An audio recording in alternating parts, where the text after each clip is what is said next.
Hey, what's going on, Headliner Nation? Coming at you real quick here with a little bit of a reaction piece talking about the Manny Machado signing. So one of the final big name free agents to come off the board this offseason. Obviously, Bryce Harper is still out there, but for the time being, Manny Machado seems to be headed to San Diego, looking at a 10-year deal, $300 million. Finally gets that big time deal he's been looking for all offseason. But what does that mean for his value? Where does he go from here? I will be dropping a couple of videos this week with shortstop and third base rankings, two positions that Manny Machado is going to be eligible for. And with those videos, I do talk about him headed to the Padres even before it happened, because all indications have been that is where he's going to land. Now, I will tell you, I do have him a little bit lower in my rankings than some other people, especially at shortstop. It's just because I like the shortstop position this year. With that being said, I like the top-end guys at shortstop this year. With that being said, I don't love the Padres. I don't love that spot. One of the reasons is it's just not a team ready to win right now. I think they've got a little bit of a tough road ahead of them. The lineup's not too bad. It seems like there is some indication that they will try to hit Machado in the 2-hole, Eric Hosmer, and then Will Myers after that. But with Eric Hosmer, I would hit him too in front of Machado. If that happens, I like Machado a little bit more at that point with Ian Kinsler and Hosmer in front of them. Now, Kinsler has to bounce back though. Kinsler has to have a much better season. He's not going to be able to hit 250 or something like that. He's going to have to hit a little bit higher.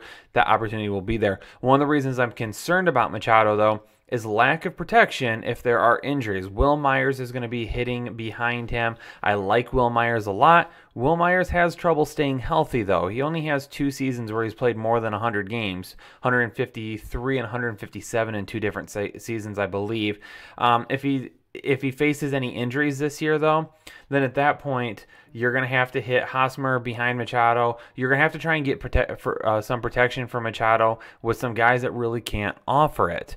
That is concerning to me a little bit. If something were to happen injury-wise, Machado may not be able to return a lot of value because he might be pitched around a lot. With that being said, MLB ballpark factors from last year. In terms of runs, Petco Park was right in the middle, towards the upper half at 13. That's where they ranked in terms of runs last year. Home runs, they were a little bit lower than that. Home runs, they were 16th. And then hits, they were higher up in hits as well. Hits being 9th. So the ballpark factor isn't that bad. Again, I don't love the ballpark factor. They do have some issues there with that breeze coming into the stadium. It can knock some balls down. I think that could hurt his home run potential a little bit.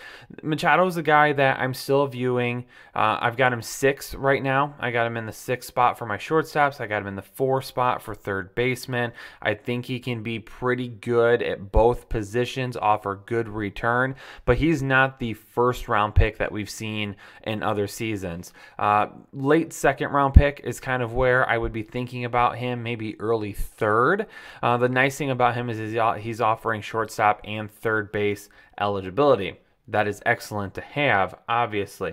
Machado is going to play third base, though, going forward. You know, Fernando Tatis Jr. is going to be coming up here shortly for the Padres. He will be their shortstop. Machado over on the left-hand side of the field.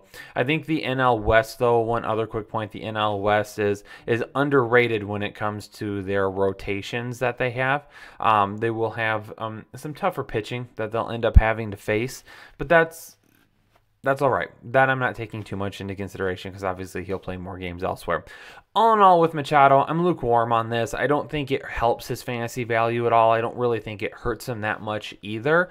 I would have much rather see him land in Chicago, though. If he had landed with the White Sox, then at that point we're talking about some really big potential numbers that he could put together. So, but if you can sign for 10 years and $300 million to go hang out in San Diego, why wouldn't you take that over Chicago? No offense, Chicago fans. Don't start yelling at me, please, okay? No offense to Chicago. I do like Chicago. Great city to visit. But I think I would have liked that landing spot for Machado much better. Hey, if you got any questions about this, about Machado, where should you take him, different things like that, make sure you hit up the comment section below. One of the most interactive fantasy channels here on YouTube. Leave your questions, leave your comments. I'll get back to you as soon as possible. Make sure you follow me on Twitter at krich1532. Hit me up with any questions there as well. Keep in tune, though. Harper could be signing soon, and we'll drop another reaction video at that point. Make sure you check out all of our positional rankings, must-have, sleepers, everything for fantasy baseball this year. Good luck in your drafts, and we'll catch you on the next show. Thanks.